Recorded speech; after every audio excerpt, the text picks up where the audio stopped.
You've talked about how you're a mobile Yes. person, you know, you'll come to where the client is. But recently we've seen a wave of a lot of stories about insecurity, especially when it comes to makeup artists, you know.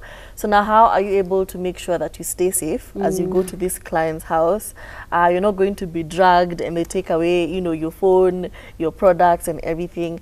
How do you make sure that you stay safe as you're going to get this money? So recently, a good friend of mine offered her space that she has a co-working space, which she said, you know, I want you to be safe. So should you have clients who you feel you're not confident and comfortable to go to their place because you don't know them, ask them to come over to my space because there's plenty of people there. But some cases, say for example, early morning clients or bridals, sometimes my husband takes me or my sister tags along so that I just have someone there for me to feel comfortable and to have company and for me to know, hey, you're safe. Yeah, you won't try to take you won't try advantage and of do, me. Monkey business. Yeah. Wow, it's very disheartening sometimes. It is. Yeah. Okay, so what would you say sets you apart from other makeup artists? What's unique about Clara? Yeah. Not to blow my own trumpet, but I feel sometimes what sets me apart is me. There are people who will just come because they want to interact with Clara, the person, as well as the service. I am very strict with time. I think every person who knows I'm very strict with time, and so I'll honor your time. When you tell me 2, I'll be there by 2, even 10 minutes prior. I honor time. I love to listen to my clients. Should they want any, even if I finish and you tell me, Clara, I feel like I want to change this, I will listen to you and I will remove it.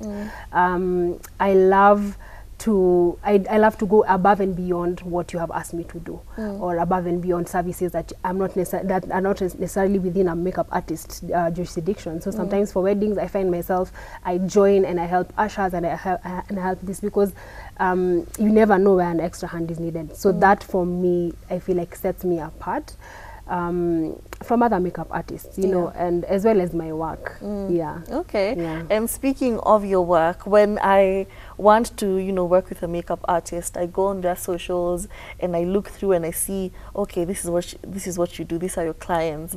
So if somebody asks you for proof of concept and they say, do you mind name dropping some of the people you've actually worked with? Who would you name drop?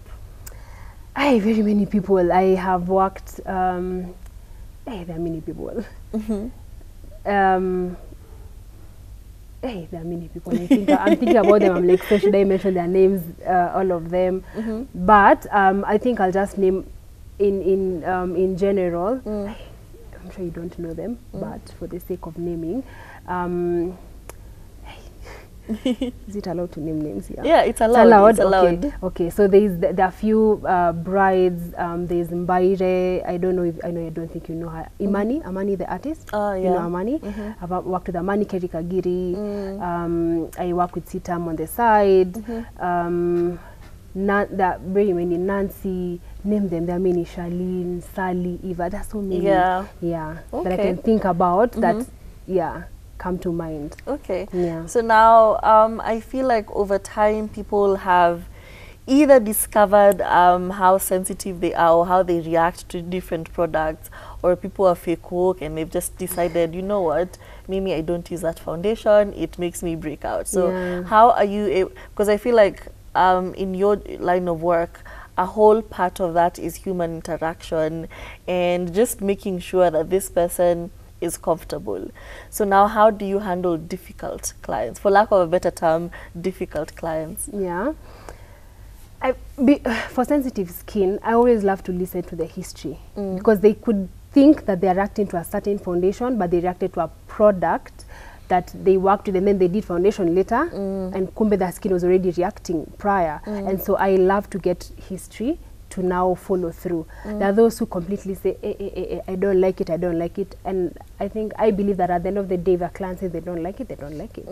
And so I always like to listen. So, okay, so what would you think, what would you advise that we use? Because should they say they're not comfortable with that product, I can't come and impose for you to use it, you know. And at that moment, I'm not sure if I use another one, you won't react the same way, you know. And so I always like to tell them, take time, observe what you've been using before. If it's the foundation, check your expiry date.